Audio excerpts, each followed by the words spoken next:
सतां ज्ञातारं विश्वतत्त्वानां वन्दे तद्गुणलब्धये। अनंतानिष्ठ परमेष्टि भगवान की, संत श्रोमणी आचार्य भगवंत गुरुदेव श्री विद्यासागर जी महामुनि राज की, आचार्य परमेष्टि गुरुदेव श्री समय सागर जी महामुनि राज की, आचार्य परमेष्टि गुरुदेव श्री उमा स्वामी महामुनि राज की, ज्येष्ठ मुनिराज श्री विनम्र सागर मुनि महाराज की, पूज्य मुनिवासी निसर्ग सागर मुनि महाराज की, 10 लक्षण महापर्व की, उत्तम आर्जव धर्म की, मुनि संघ की,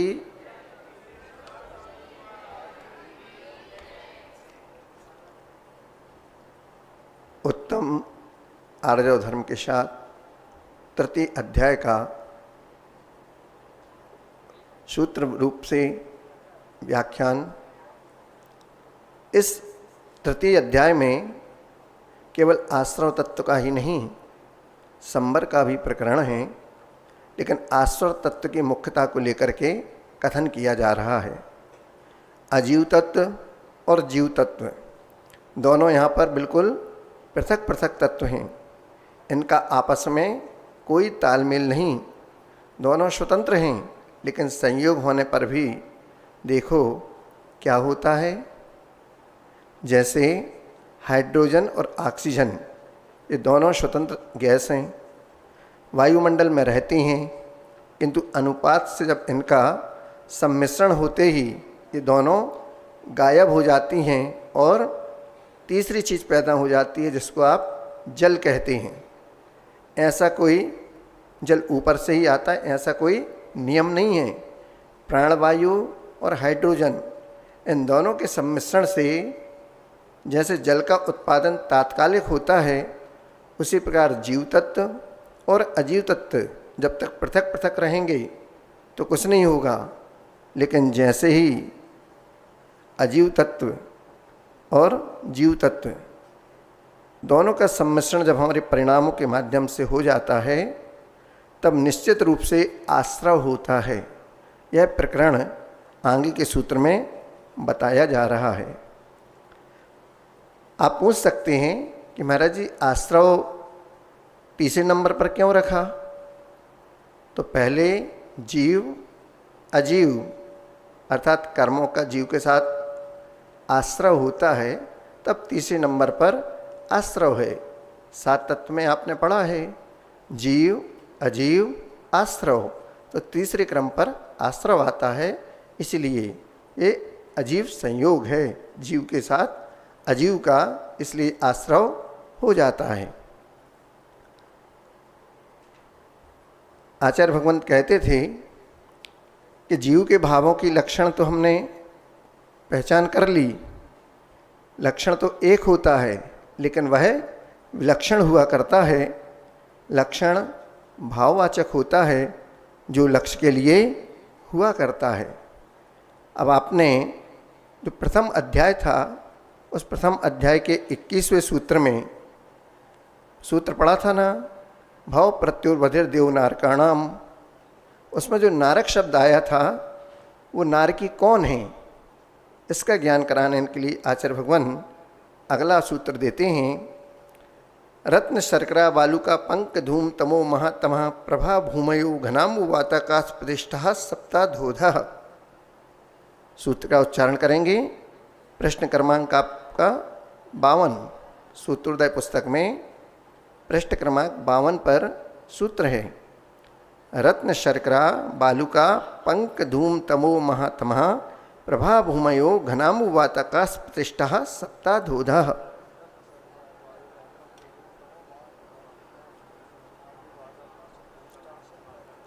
रत्न प्रभा, शर्करा प्रभा, बालुका प्रभा, पंक प्रभा, धूम प्रभा, तमा प्रभा और महातमा प्रभा, ये भूमियाँ हैं, विमान नहीं हैं। देव आदि के लिए तो विमान वासी होते हैं, मनुष्य भूमि में रहते हैं, नारकी भी भूमि में रहते हैं, विमान में नहीं रहते। और भाव प्रत्यय जिसमें अवधि ज्ञान देव और नारिकों के हुआ करता है, इस प्रकार से ये पृथ्वियाँ हैं, विमान नहीं हैं, जहाँ पर नारकी जीव रहते हैं। और नारिकों के शरीर में निगोदिया जीव नहीं रहते हैं और ये नारिकों की शीत उष्ण तीव्र रूप वेदना को सुनकर संसारी जीव भयभीत हो जाते हैं, वैराग्य का कारण होता है। इस कारण से यहाँ पर प्रथम अधोलोक के लिए वर्णन किया जा रहा था और आचार्य महाराज उसको बताते हैं। उन रत्न प्रभा आदि जो भूमियाँ हैं उनमें कितने बिल हैं? तो 84 लाख बिल हैं। रत्न प्रभा पृथ्वी में 30 लाख, शर्करा पृथ्वी में 25 लाख, बालुका पृथ्वी में 15 लाख, पंक प्रभा पृथ्वी में 10 लाख, धूम प्रभा पृथ्वी में 3 लाख और तमा प्रभा पृथ्वी में 5 कम 1 लाख और महातमा पृथ्वी में 5 नरक बिल हैं। इस प्रकार से सबको मिलाकर 84 लाख बिल हो जाते हैं। यहाँ पर प्रभा शब्द से, क्योंकि तमहा प्रभा गहन गहन अंधकार है, वहाँ पर प्रकाश नहीं है, उसी प्रकार से लगा लेना आप उसको। अगले सूत्र में ताशु 3 पंचविंशति पंच 10 10 त्रिपंचो नैक नरक सत सहस्राणि पंचचैव यथाक्रमम्।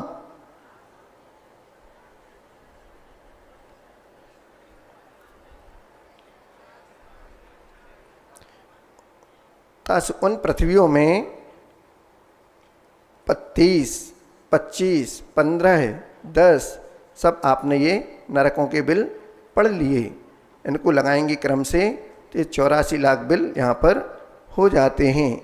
वहाँ पर वह नारकी एक दूसरे को छेदन भेदन तो करते हैं, प्राणी वहाँ हाहाकार करते हैं, वहाँ पर मरना तो चाहते हैं किंतु मर नहीं पाते, मरते नहीं, वहाँ अकाल मरण नहीं होता। तिल तिल करें देह के खंड, असुर भिड़ावें दुष्ट प्रचंड। वहाँ पर खंड खंड इस देह के कर दिए जाते हैं, फिर भी वहाँ पारा की भांति शरीर पुनः जुड़ जाता है। तीव्र वेदना दुख का नाम ही तो नरक हुआ करता है, ऐसा आचार्य भगवान कहते थे। उन बिलों में भी इंद्रक, श्रेणीबद्ध और प्रकीर्णक 3 प्रकार के वहाँ पर बिलों में भेद हुआ करते हैं। उन भूमियों में रहने वाले जो नारकी हैं उनकी विशेषता को बतलाने के लिए अगला सूत्र है नारका नित्या शुक्ता लेश्या परिणाम दे वेदना विक्रिया।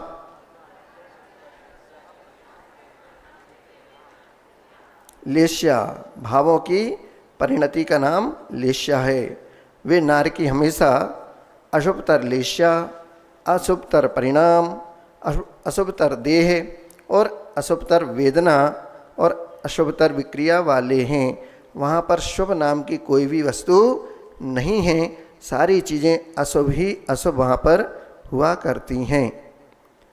भूख प्यास की वेदना इतनी है कि 3 लोक का नाज भी खा लें तो भूख नहीं मिटती। प्यास इतनी लगती है कि सारे समुद्रों का पानी पी लें तो भी प्यास नहीं बुझती। वहाँ खाने को दुर्गंधित मिट्टी मिलती है एवं तीक्ष्ण खारा व गर्म वैतरणी नदी का पानी पीते हैं। ऐसा वहाँ कर तीव्र दुख की वेदना है उन नरकों में। विक्रिया भी वहाँ पर अशुभी करते हैं एक दूसरे को मारने के लिए। और वहाँ पर दुख भी कितने हैं। प्रथम पृथ्वी में 8,89,056 ये आपके संपूर्ण शरीर के जो रोम हैं उनसे भी बढ़कर उससे ज़्यादा रोग इस शरीर के अंदर विद्यमान हैं। कैसे हैं? एक साथ वो नारिकों के शरीर में संपूर्ण रोग स्वभाव से ही शरीर में वहाँ पर रहते हैं। प्रथम पृथ्वी में 8,89,056, द्वितीय पृथ्वी में 17,78,112, तृतीय पृथ्वी में 35,56,224, चतुर्थ पृथ्वी में 71,12,448, पंचम पृथ्वी में 1,42,24,896, षष्टम पृथ्वी में 2,84,49,792, सप्तम पृथ्वी में 5,48,00,000 68,99,584 रोग हुआ करते हैं। इस प्रकार से इन दुखों को वहाँ पर नारकी भोगते रहते हैं। वहाँ की नारकियों को शीत और उष्ण वही दुख हैं या और भी दुख हैं, इस बात को बताने के लिए अगला सूत्र है परस्परोदीरित दुखा। वे नारकी परस्पर में आपस में उदीरित उत्पन्न किए गए दुख को देने वाले होते हैं। जिस प्रकार एक कुत्ता दूसरे कुत्ते को देखकर अकारण ही भौंकता है, काटता है, उसी प्रकार नारकी भी मिथ्या दर्शन के उदय से विभंग ज्ञान के द्वारा दूर से ही दुख के कारणों को जानकर उत्पन्न दुख की आशंका से एक दूसरे को देखने से प्रज्वलित हुई क्रोध की अग्नि जिनकी, ऐसे वे नारकी अपने शरीर की विक्रिया से तलवार, फरसा आदि शस्त्र बनाकर परस्पर शरीर का घात, छेदन भेदन आदि उदीरित दुख देने वाले होते हैं। बहुत से नेत्र फोड़ने, अंगोपान छेदने का, बुरे विचार करने का, मद्यपान करने का, मांस भक्षण आदि करने का, पर स्त्री सेवन का, सप्तवेशन का और मद आदि में झूठ बोलने का आदि, इन सब के द्वारा हमारे लिए उन दुखों को भोगने के लिए नरकों में जाना पड़ता है। इसलिए हमें इन पापों से बचना चाहिए। जिन कारणों से वह दुख उत्पन्न होता है वो उतने ही हैं या और भी हैं, तो इसके लिए अगला सूत्र आचार्य भगवान देते हैं संक्लिष्टा सुरोदीरित दुखास प्राक चतुर्थ्या। प्राक चतुर्थ्या चौथी पृथ्वी से पहले तक संक्लिष्ट परिणाम वाले असुर कुमार देवों के द्वारा उत्पन्न किए गए दुख वाले हैं। अर्थात असुर कुमार नारकियों को दुख उत्पन्न करते हैं। चौथी पृथ्वी से पहले अर्थात तीसरी पृथ्वी तक वो जाते हैं और आपस में लड़ाते भिड़ाते रहते हैं। और सम्यक दृष्टि देव जो होते हैं तो वहाँ पर वो संबोधन करने भी जाते हैं। तृतीय पृथ्वी तक असुर कुमार जाति के देव नारकियों के उनके पूर्व भाव के बैर का स्मरण दिलाते हैं, परस्पर में लड़ाते हैं, उनको प्रेरित करते हैं। वहाँ के मनुष्य भैंस, मेढ़े आदि को जैसे यहाँ लड़ाते, वैसे ही अम्बाउरिस आदि कुछ ही प्रकार के असुर कुमार देव नरकों में जाकर लड़ाते हैं और संतुष्ट होते हैं। और चाक शब्द से कल्पवासी देव भी वहाँ पर जाते हैं धर्मोपदेश देने के लिए। नारकियों में अकाल मरण तो नहीं है, परंतु नारकियों की उत्कृष्ट आयु कितनी है, ऐसा प्रश्न होने पर अगला सूत्र आचार्य भगवान कहते हैं तेष्वेक त्रि सप्त दस सप्तदश द्वाविंशति त्रयस्त्रिंशत् सागरूपमा सत्वानाम परा स्थिति।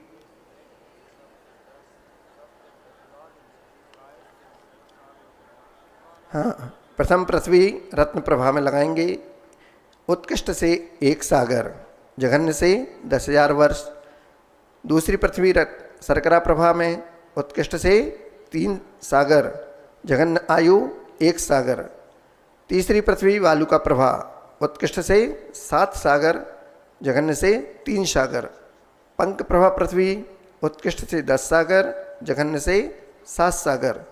धूम प्रभा पृथ्वी 17 सागर उत्कृष्ट आयु है, जघन्य से 10 सागर। तमा प्रभाव उत्कृष्ट आयु 22 सागर, जघन्य से 17 सागर। और महातमा प्रभा उत्कृष्ट आयु 33 सागर और जघन्य आयु 22 सागर है। उत्कृष्ट आयु एवं जघन्य आयु के बीच की सब मध्यम आयु कहलाती है। असंख्यात वर्षों का 1 सागर हुआ करता है। इस प्रकार से वहाँ पर आयु का या विभाजन हुआ करता है। ततीय नरक तक तीर्थंकर प्रकृति का बंध करने वाले नारकी भी होते हैं। उन्हें नरकवास के अंतिम 6 माह पहले देवलोग वहाँ पर वज्रपात कर देते हैं, जिससे उन्हें दूसरे नारकी परेशान नहीं करते हैं। और देववास के अंतिम 6 माह में उनकी माला भी नहीं मुरझाती है। 7 भूमियों में फैले हुए जो अधोलोक आदि का वर्णन किया, अब उसके बाद त्रयक लोक में कथन करने के लिए अगला सूत्र है जम्बूदीप लवणोदादयः शुभ नामानो द्वीप समुद्रः। जम्बूदीप और लवण समुद्र को मध्यलोक में जम्बूदीप और लवण समुद्र को आदि करके शुभ नाम वाले द्वीप और समुद्र हैं। इन द्वीप समुद्रों के विस्तार, रचना और आकार विशेष का ज्ञान कराने के लिए द्विर्द्विर विष्कंभा पूर्व पूर्व परिक्षेपणियों बलियाकृत्यः, ये द्वीप और समुद्र द्विर्द्विर विष्कंभा दूने दूने विस्तार वाले हैं। पूर्व पूर्व क्षेपणः, पूर्व पूर्व के द्वीप समुद्र को घेरे हुए हैं तथा बलियाकृतः चूड़ी के समान आकार वाले भी हैं। असंख्यात द्वीप और समुद्र एक दूसरे को घेरे हुए हैं। जम्बूद्वीप जो थाली के आकार का है तथा शेष द्वीप और समुद्र चूड़ी के आकार के हैं। पहले जम्बूद्वीप का आकार और विस्तार कहना चाहिए था, किंतु सर्वद्वीप समुद्र के कथन का आधार जम्बूद्वीप है, इसलिए जम्बूद्वीप का पहले विस्तार कहा। तन्मध्ये मेरु नाभिवृत्तो योजन सत सहस विस्कंभो जम्बूद्वीपः।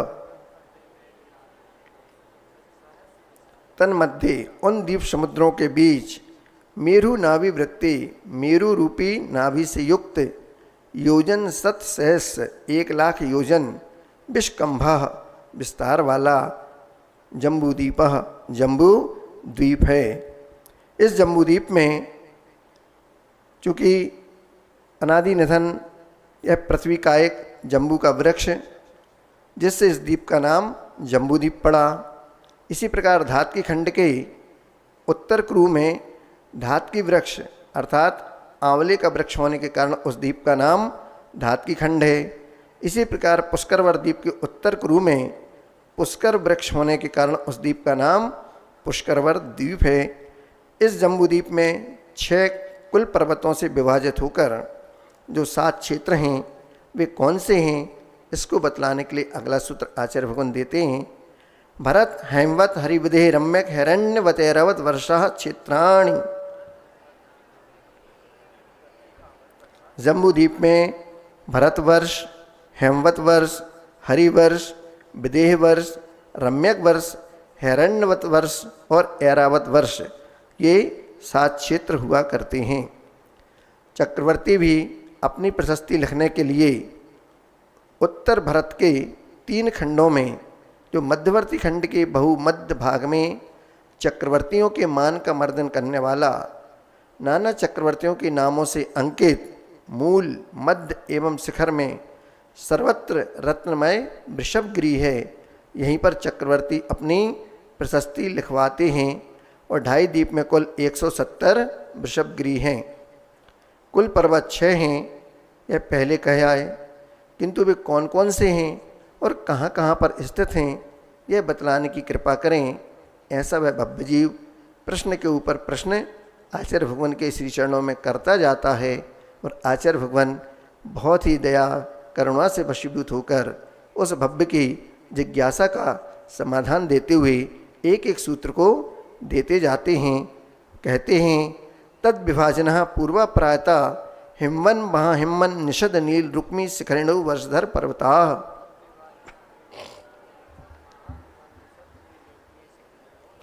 तद विभाजन जम्बूद्वीप को विभाजित करने वाले पूर्व पश्चिम तक लंबे हिमवन, महाहिमवन, निषद, नील, रुक्मी और शिखरी, ये 6 वर्षधर पर्वत वर्ष के विभाग को करने के कारण इन्हें वर्षधर कहते हैं। इस प्रकार से ये वर्षधरों का जम्बूद्वीप को विभाजित करने वाले पर्वतों का नाम हुआ। अब इन पर्वतों के वर्ण विशेष का ज्ञान कराने के लिए और बता दें भगवान, तो आचार्य भगवान कहते हैं हेमार्जुन तपनी वेडूर रजत हेममयाः। ये कुलाचल पर्वत क्रमशः हेम, अर्जुन, तपनीय, वैडूर, रजत एवं हेम के संग समान रंग वाले हैं। हिमवन पर्वत का रंग हेममय अर्थात चीनी रेशम के समान है। महाहिमवन पर्वत का रंग अर्जुनमय अर्थात सफ़ेद है।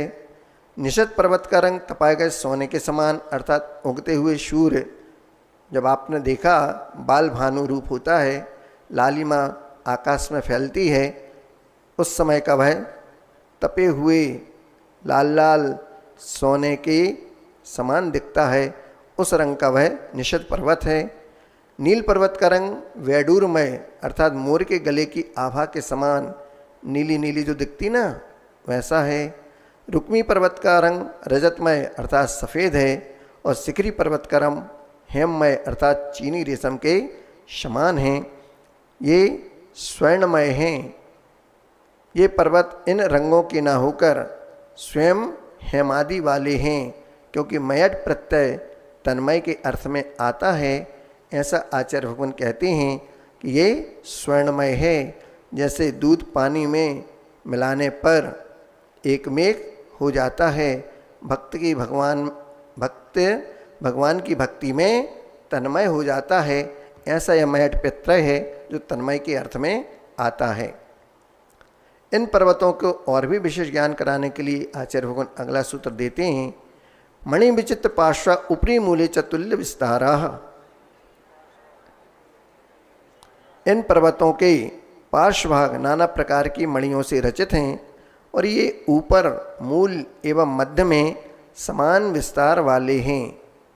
ऊपर और मध्य के बीच, नीचे और मध्य के बीच विस्तार अलग हो सकता है, चाहे सर्वत्र अर्थ उचित नहीं। दीवार की भांति होते तो सर्वत्र शब्द पर्याप्त था, ऐसा आचार्य भगवान कहते हैं। इन पर्वतों के मध्य में और भी कुछ हैं, तो आचार्य भगवान कहते तालाब हैं, उनका भी कथन कर दें भगवान। पद्म महापद्म तिगिंस केसरी महापुंडरीक पुंडरीका हृदय तेषाम उपरी।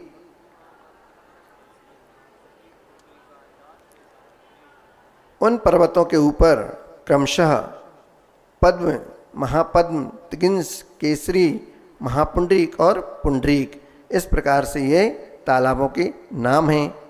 अब उन तालाब के नाम तो आपने बता दिए, अब वह तालाब कैसे हैं, आकार प्रकार कुछ उनका होगा। शिष्य भी जिज्ञासा अपनी बढ़ाता जा रहा है, तो आचार्य महाराज भी योग शिष्य के उन प्रश्नों को सुनकर अपना और भी आगे मंतव्य देते हैं। अगला सूत्र कह रहे हैं, प्रथमो योजन सहस्राय मस्तदर्थ विष्कंभो हृदय। प्रथम हृदय मतलब प्रथम तालाब 1000 योजन लंबा और उससे आधा अर्थात 500 योजन विस्तार अर्थात चौड़ा है। यह महायोजन है। 2000 कोश का एक महायोजन होता है। तो आपने लंबाई चौड़ाई तो बता दी, अब गहराई कितनी है, तो गहराई के लिए अगला सूत्र है 10 योजनाओं गाह। प्रथम तालाब 10 योजन गहरा है, तो तालाब में लंबाई हो गई, चौड़ाई हो गई, गहराई हो गई। अब उस तालाब में और भी कुछ है, केवल जल ही जल है? तो आचार्य भगवान कहते हैं कि तालाब में और क्या है, तो सुन लो। तन मध्य योजनम पुष्करम। उस प्रथम तालाब के मध्य में 1 योजन विस्तार वाला पुष्करम अर्थात कमल है। यह कमल वनस्पति कायक नहीं, पृथ्वी कायक है। इस कमल के परिवार कमल 1,40,115 हैं। ये सब परिवार कमल मुख्य कमल से आधे ऊंचे हैं। तो द्वितीयादि तालाबों में भी कमलों का विस्तार बता दें। तद द्विगुण द्विगुण हृदय पुष्कराणि च। आगे के तालाब और कमल क्रमशः द्विगुण द्विगुण प्रथम तालाब से तथा उसके कमलों से दूने दूने विस्तार वाले हैं। तो कमल अकेली हैं कि उन पर और भी कुछ हैं। कमलों पर रहने वाली देवियों के नाम, आयु और परिवार का ज्ञान कराने के लिए सूत्र कहते हैं, क्योंकि आपने कहा है कि उन पर कमल के परिवार। तो कमल के परिवार में कौन हैं, तो यही आएंगे देवियाँ, उनका परिवार, उसका भी ज्ञान करा दें। तो आचार्य भगवान अगला सूत्र देते, तन्निवासिन्यो दिव्या स्त्री ह्री धीर्ति कीर्ति बुद्धि लक्ष्म्या पल्योपमस्थित्या ससामानिक परिषद का। तन्निवासिन्यो देव्यः, उन कमलों पर रहने वाली देवियाँ, श्री ह्री धृति कीर्ति बुद्धि लक्ष्म्या, क्रमशः ये जो 6 देवियाँ हैं एक पल्योपम आयु वाली हैं और सामानिक परिषद का सामानिक एवं परिषद देवों के साथ पारिषद देवों के साथ ये रहती हैं। ये देवियाँ कल्पवासी नहीं हैं। ये देवियाँ सामानिक और परिषद देवों के साथ एक महल में नहीं रहती। ये देवियाँ मुख्य कमलों पर बने महलों में रहती हैं और उस मुख्य कमल के जो परिवार कमल हैं उन पर बने महलों में सामानिक और पारिषद देव रहते हैं। ये देवियाँ क्या करती हैं? ये देवियाँ तीर्थंकर भगवान के गर्भ में आने से पहले माता के गर्भ का शोधन करती हैं एवं तीर्थंकर के गर्भ में आने के बाद माता से अनेक प्रकार की धार्मिक चर्चा एवं आमोद प्रमोद भी करती हैं। इनमें से 3 देवियाँ स्वधर्म इंद्र की आज्ञा में तथा 3 देवियाँ ईशान इंद्र की आज्ञा में रहती हैं।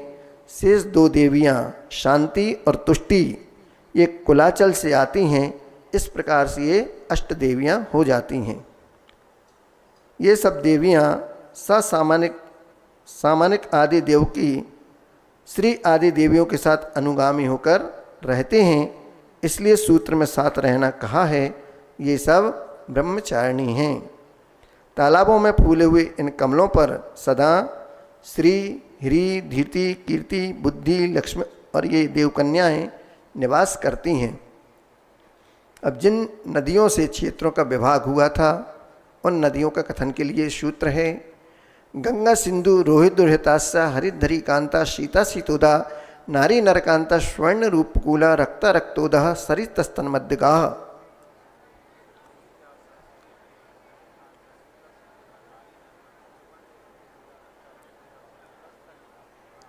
तन मध्यगाः उन क्षेत्रों के बीच से बहने वाली गंगा सिंधु रोहिद्रो हितास्या हरि धरी शीता शीतोदा नारी नरकांता स्वर्णकूला रूपकूला रक्ता रक्तोदा ये 14 नदियां हैं। नदियों के बहने की दिशा का कथन के लिए अगला सूत्र है। द्वैर्द्वयोः पूर्वा पूर्वगाः। द्वयोर्द्वयोः 2 नदियों में से पूर्वाः पूर्व पूर्व की नदी पूर्वगाः पूर्व समुद्र में जाती हैं। शेष नदियाँ कहाँ बहती हैं? शेषास्त परगाः शेष नदियाँ पश्चिम समुद्र में जाती हैं। इन परिवार नदियों का कथन करने के लिए अगले सूत्र के लिए 14 नदी सहस परिवृत्ता गंगा सिंधु वादियो नद्याः। गंगा सिंधु आद्यः नद्याः गंगा और सिंधु आदि नदियाँ 14,000 हजार सहायक नदियों से वेष्टित हैं। उस क्षेत्रों के विस्तार का कथन कराने के लिए और अगला सूत्र है। भरतः षड्विंशति पंच योजन सत विस्तारः षट चैकोन विंशति भागा योजनस्य।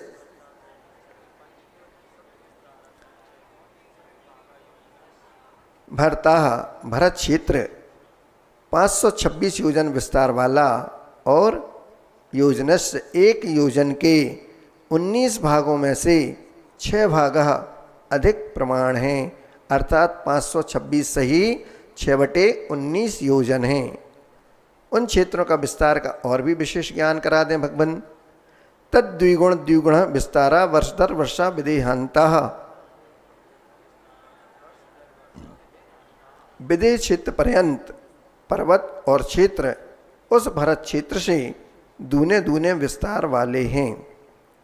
आगे के क्षेत्र और पर्वतों का विस्तार क्रम से किस प्रकार है, इस बात को बतलाने के लिए अगला सूत्र है। उत्तरा दक्षिण तुल्याः।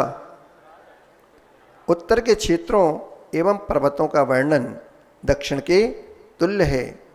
उत्तर इस पद से ऐरावत क्षेत्र से लेकर नील पर्यंत क्षेत्र और पर्वत लिए गए। इनका विस्तार दक्षिण दिशावर्ती भरत आदि के समान जानना चाहिए। पहले जितना भी कथन किया उन सब में यह विशेषता जाननी चाहिए। इससे तालाब और कमल आदि की भी समानता लगा लेना चाहिए। पूर्वोक्त भरतादि क्षेत्रों में मनुष्यों का अनुभव आदि सब समान हैं या कुछ उनमें भी विशेषता है? इसका समाधान आचार्य भगवान अगले सूत्र में देते हैं। भरतैरावत योर वृद्धि ह्रासौ षट सम्याभ्याम मुत्सर्पणी व सर्पणीभ्याम।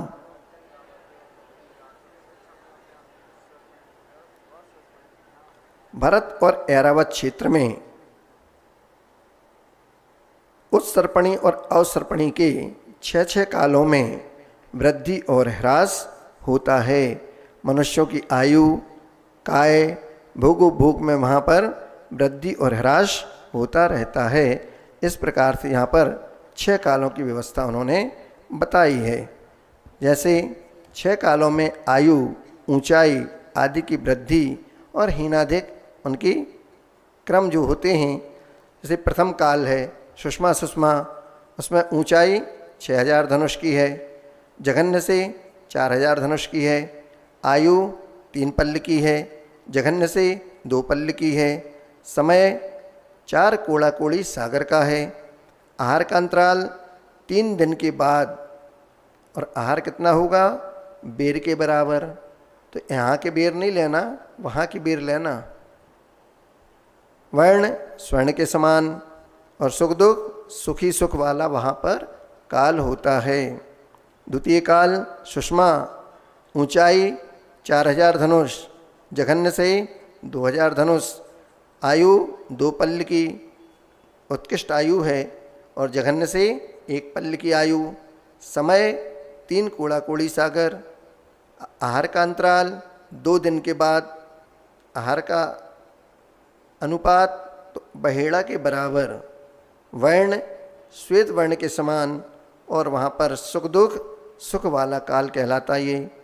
तृतीय काल होगा सुषमा दुष्मा, उत्कृष्ट आयु 2000 धनुष की, जघन्य से 500 धनुष की, उत्कृष्ट आयु 1 पल्ल की, जघन्य आयु 1 पूर्व कोटि की, समय 2 कोड़ा कोड़ी सागर, आहार का अंतराल 1 दिन के बाद और आहार का प्रमाण तो आंवले बराबर, वर्ण होगा नीलवर्ण के समान, सुख दुख अधिक सुख और अल्प दुख वाला यह काल होता है। इस प्रकार प्रथम द्वितीय काल का वर्णन संक्षिप्त से हुआ। चतुर्थ काल में सुषमा दुष्मा 500 धनुष उत्कृष्ट ऊंचाई होगी, जघन ऊंचाई 7 हाथ की होगी, आयु उत्कृष्ट से 1 पूर्व कोटि की होगी, जघन्य से आयु 120 वर्ष होगी, 42,000 वर्ष कम 1 कोड़ा कोड़ी समय रहेगा, प्रतिदिन 1 बार भोजन, आहार का अनुपात आपके अनुसार, वर्ण 5 वर्ण वाले, सुख दुख अधिक दुख और अल्प सुख वाला काल यह चतुर्थ काल होता है।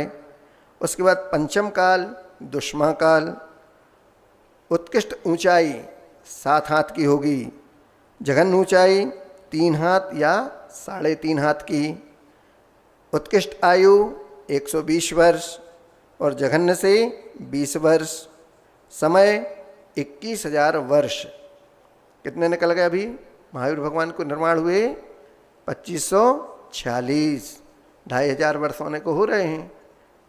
40 वर्ष और जोड़ लो, 26वां भी चल ही रहा है। अनेक बार आहार का अंतराल होता है, कोई उसकी निश्चित सीमा नहीं, कितने बार, 1 बार 2 बार 3 बार।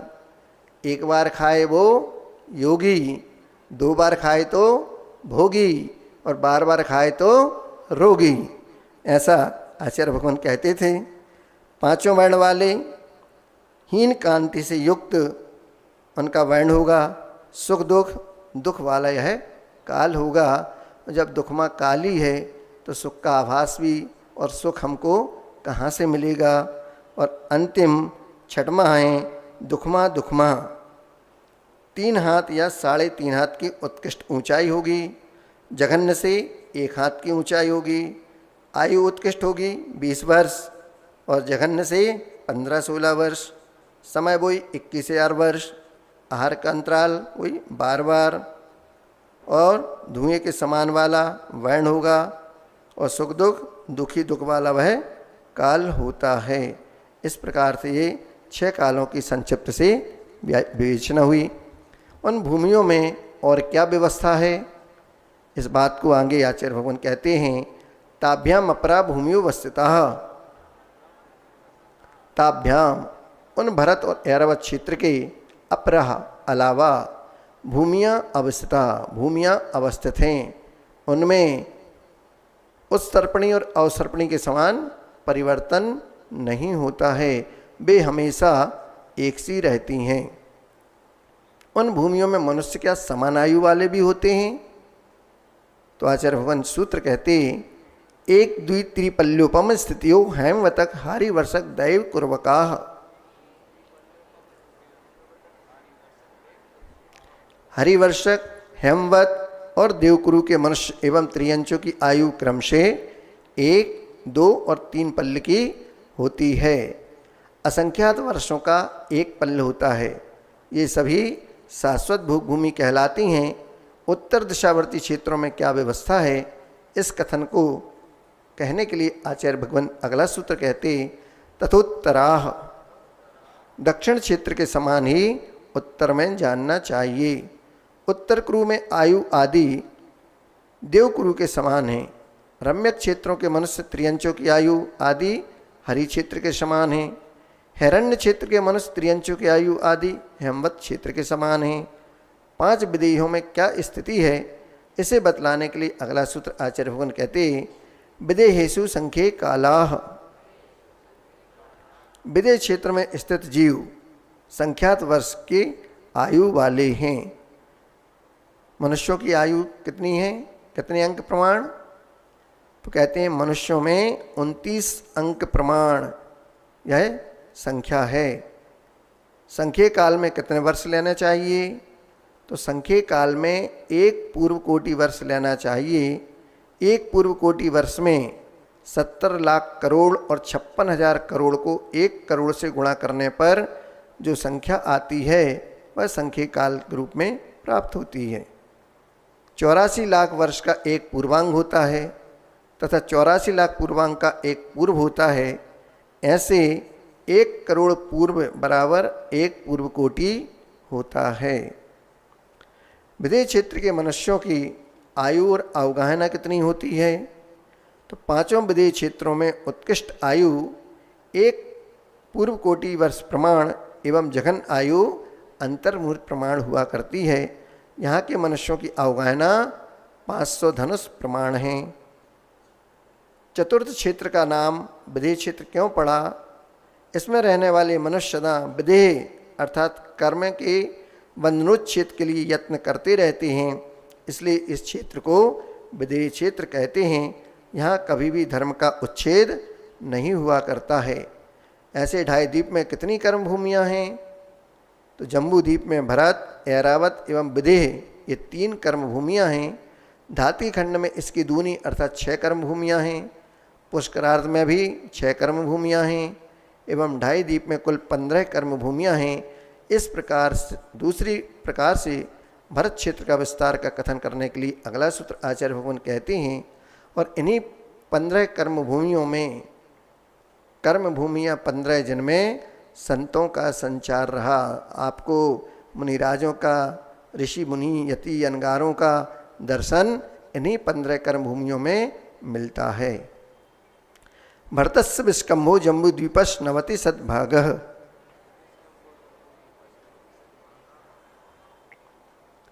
भरत क्षेत्र का विष्कंभा विस्तार जम्बू द्वीप के 90 सद्भागा 190 भागों में से एक भाग प्रमाण है, अर्थात एक सही 190वां भाग प्रमाण हुआ। जम्बू द्वीप में धातकी खंड का कथन के लिए अगला सूत्र है द्विधातकी खंडे। धातकी खंड में क्षेत्र तथा पर्वत आदि जम्बू द्वीप से दूने दूने हैं। तो धातकी खंड में दूने दूने क्या?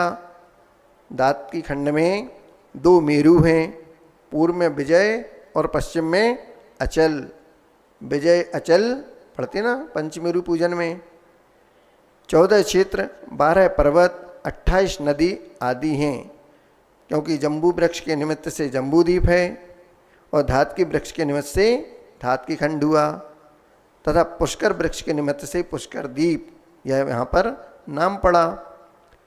धातकी खंड के पूर्व पश्चिम विभाजन करने वाले जो पर्वत कौन से हैं? ईश्वकार 2 पर्वत हैं, जिसमें 2 भरत आदि क्षेत्रों का एवं 2 ऐरावत आदि क्षेत्रों का विभाजन होता है। जैसे धातकी खंड में द्वीप और समुद्र दूने दूने विस्तार वाले होते हैं, धातकी खंड के समान क्षेत्र पर्वत आदि से पुष्करवर द्वीप में क्षेत्र पर्वत आदि दुगने होने का प्रसंग आने पर उनकी विशेष अवधारणा के लिए अगला सूत्र आचार्य भगवान कहते हैं पुष्करार्धे च। पुष्करवर द्वीप के आधे भाग में भी क्षेत्र और पर्वत आदि की संरचना जम्बू द्वीप से दूनी दूनी है। अब वो कितने हैं?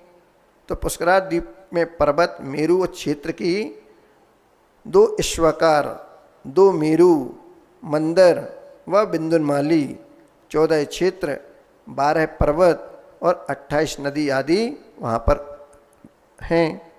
इस द्वीप को पुष्करार्ध की संज्ञा कैसे प्राप्त हुई? क्योंकि चूड़ी के समान गोल मानुषोत्तर पर्वत के कारण इस पुष्करवर द्वीप के 2 विभाग हो जाने से इस द्वीप को पुष्करार्ध संज्ञा प्राप्त हुई है। जम्बू द्वीप में हिमवन आदि जो संख्या है, उससे हिमवन आदि की दूनी संख्या आधे पुष्करवर द्वीप में क्यों है? पूर्ण पुष्करवर द्वीप में क्यों नहीं? ऐसा वह शिष्य जिसको जिज्ञासा बढ़ती जा रही थी, आचार्य भगवान से पुनः प्रश्न रखता है। आचार्य भगवान दयावान हैं, करुणावान हैं, उस शिष्य की जिज्ञासा को शांत करते हैं और समाधान के लिए अगला सूत्र कहते हैं प्रांग मानुषोत्रान मनुष्यः। प्रांग मानुषोत्रान, मानुषोत्तर पर्वत के पहले पहले मनुष्यः, मनुष्य रहते हैं। तो मनुष्य कहाँ पर रहते हैं? मनुष्य अढ़ाई द्वीप में रहते हैं। अढ़ाई द्वीप का अर्थ क्या है? तो अढ़ाई द्वीप मतलब 2 और आधा। तो कैसे होते हैं? तो अढ़ाई द्वीप में 2 समुद्र हैं, जम्बूद्वीप और लवण समुद्र, धातकी खंड, कालोदधी समुद्र एवं पुष्करवर द्वीप, इन आधे। इस प्रकार से ढाई द्वीप का अर्थ होता है। क्या मनुष्य मानुषोत्तर पर्वत का उल्लंघन कर सकता है? मनुष्य मानुषोत्तर पर्वत के इस ओर रहते हैं, उस ओर नहीं। उत्पाद और समुद्घात अवस्था के अलावा इस पर्वत के उस ओर विद्याधर या रिद्धिधारी मनुष्य भी नहीं जा सकते। इसलिए इस पर्वत का मानुषोत्तर नाम सार्थक हो जाता है। इस पर्वत पर, चाहे तो आप इसको नोट कर सकते हैं, इस पर्वत पर 4 आकृतिम चैत्यालय हैं। वह 1721 योजन ऊंचा है। उत्पाद क्या? मानुषोत्तर पर्वत के बाहर के जीव यदि मरण करके मनुष्य पर्याय में उत्पन्न होते हैं तो विग्रह गति में मनुष्य आयु का उदय होने से मानुषोत्तर पर्वत के बाहर मनुष्य का अस्तित्व है। समुद्घात में भी, केवली समुद्घात में केवली के आत्म प्रदेश सारे लोकाकाश में फैल जाते हैं, उनके मनुष्य आयु का उदय है। मरणांतिक समुद्घात में मनुष्य के प्रदेश मानुषोत्तर पर्वत के उस ओर जन्म लेना हो तो जाते हैं, तब मनुष्य आयु का उदय रहता है। मनुष्यों के भेद बतलाने के लिए अगला सूत्र आचार्य भगवान कहते हैं आर्या मिलेच्छाश्च, आर्या मिलेच्छः च। आर्य और मिलेक्ष के भेद वाले मनुष्य होते हैं। चा से समूर्छन मनुष्य भी ले सकते हैं एवं कुभोग भूमि मिलेक्ष भी ले सकते हैं, ऐसा आचार्य भगवान कहते हैं। कुभोग भूमि में तो सिर्फ त्रियंशी होते हैं जिनका शरीर 1 कोस ऊंचा होता है। आर्य में भी रिद्धि प्राप्त आर्य और रिद्धि रहित आर्य, ये 2 भेद हो गए। और मिलेक्ष में भी 2 भेद हैं, अंतर्दीपज और कर्म भूमिज। रिद्धि प्राप्त आर्य भी बुद्धि, क्रिया, विक्रिया, तप, बल, औषध, रस और क्षेत्र, इस प्रकार से उनका विभाजन है। रिद्धि प्राप्त आर्य में क्षेत्रार्य, जात आर्य, कामार्य, चारित्रार्य और दर्शनार्य, अंतर्दीपस एक ही हैं, लेकिन कर्म भूमिज में म्लेच्छ खंडज और आर्य खंडज।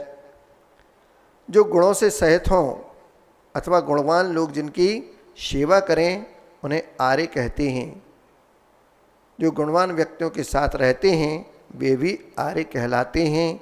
गुणों की पूजा करना ही आर्य है, ऐसा आचार्य भगवान कहते थे। जो धर्म क्रियाओं से रहित हैं वे म्लेच्छ हैं। आर्य मनुष्य दो प्रकार के, रिद्धि प्राप्त आर्य और रिद्धि रहित आर्य।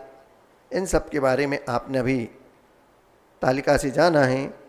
इनमें जो अंतर्दीपस म्लेच्छ हैं और कर्मभूमि के म्लेच्छ खंड में उत्पन्न म्लेच्छ हैं, और शक, यवन, शबर और पुलिंदादिक कर्मभूमिज आर्यखंड के ये म्लेच्छ कहलाते हैं। अंतर्दीपों में उत्पत्ति के कारण क्या हैं?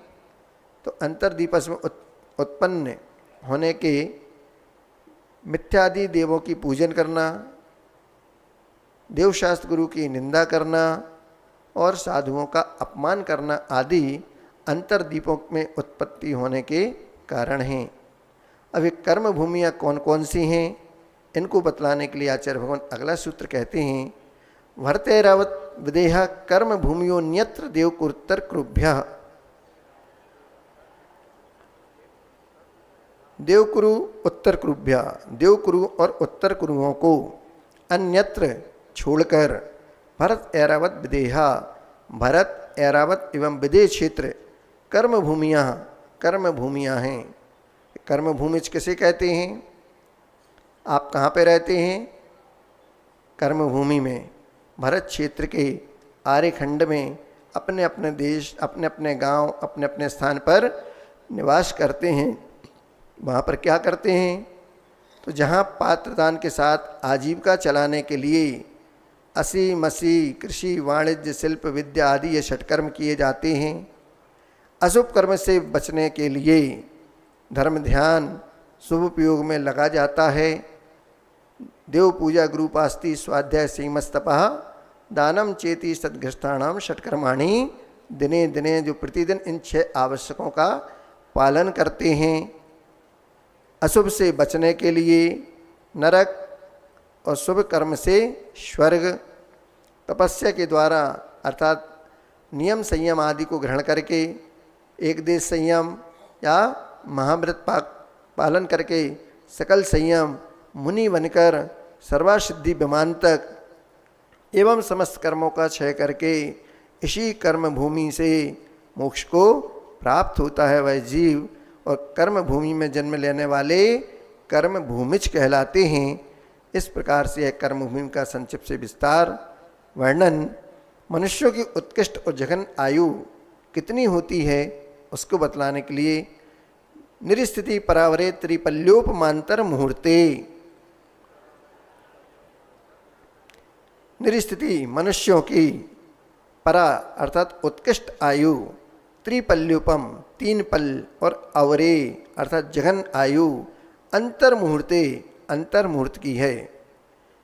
मनुष्यों की उत्कृष्ट आयु 3 पल्योपम प्रमाण जो उत्कृष्ट भूमि की अपेक्षा से है, तथा 63 सलाह का पुरुष एवं चरम शरीरी पुरुषों को छोड़कर शेष कर्म भूमि पर्याप्त मनुष्य की जघन आयु मध्यम अंतर्मूर्त मात्र है। किंतु लब्धे पर तब तक मनुष्य की जघन आयु क्षुद्र भाव ग्रहण है, जो श्वास के 18वें भाग प्रमाण हैं। यह भी मध्यम अंतर्मूर्त मात्र है, किंतु पर्याप्त मध्यम अंतर्मूर्त से कम है। ये तो हुई मनुष्यों की। अब त्रियंचों की आयु, त्रियग योनि जानाम च, त्रियग योनि जानाम च, त्रियंचों की उत्कृष्ट आयु 3 पल आयु अंतर्मूर्त है। उत्कृष्ट से 3 पल और जघन्य से अंतर्मूर्त आयु है। इस प्रकार से त्रियंचों की आयु, विकलत्रयों की, विकलत्रय में द्विंद्री उत्कृष्ट आयु 12 वर्ष, 3 इंद्री की 49 दिन, चतुर इंद्री की 6 माह, इन सब की जघन आयु अंतर्मूर्त हो जाती है। पंचेंद्री त्रियंच की आयु में जलचर में मछली आदि 1 पूर्व कोटि, सरीसर्प आदि गोह नेवला आदि 9 पूर्वांग, उरक सर्पों की 42,000 वर्ष, पक्षियों की 72,000 वर्ष, चतुष्पद की 3 पल और सबकी जघन आयु अंतर्मूर्त हो जाती है। इस प्रकार से तृतीय अध्याय का यह संक्षिप्त से वर्णन हुआ। इसमें जो कुछ भी शब्द संयोजना में स्खलन हुआ, जनवाणी माता क्षमा प्रदान करें। बोधि समाधि परिणाम शुद्धि स्वात्मोपलब्धि शिव सौख्य सिद्धि चिंतामणिं चिंतित वस्तुदाने त्वं वंदमानस्य ममास्तु देवी। अथ अपराह्निक स्वाध्याय निष्ठापन बेलायाम श्रुत भक्ति कायुत्सर्गम करोम्यम।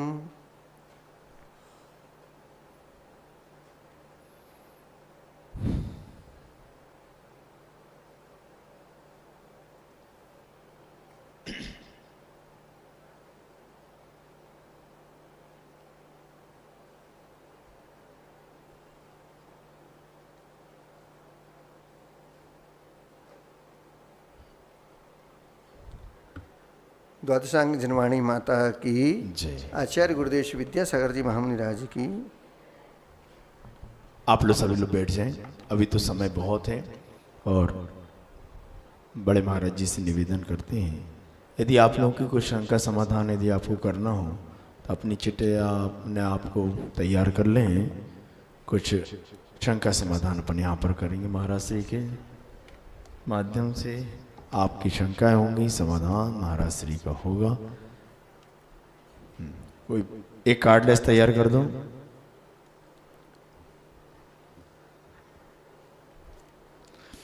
और कुछ दिशा निर्देश भी महाराज श्री अभी आपको देंगे। सो पहले एक कार्डलेस तैयार कर दो भैया, और जिनको शंका हो खड़े हो जाएं।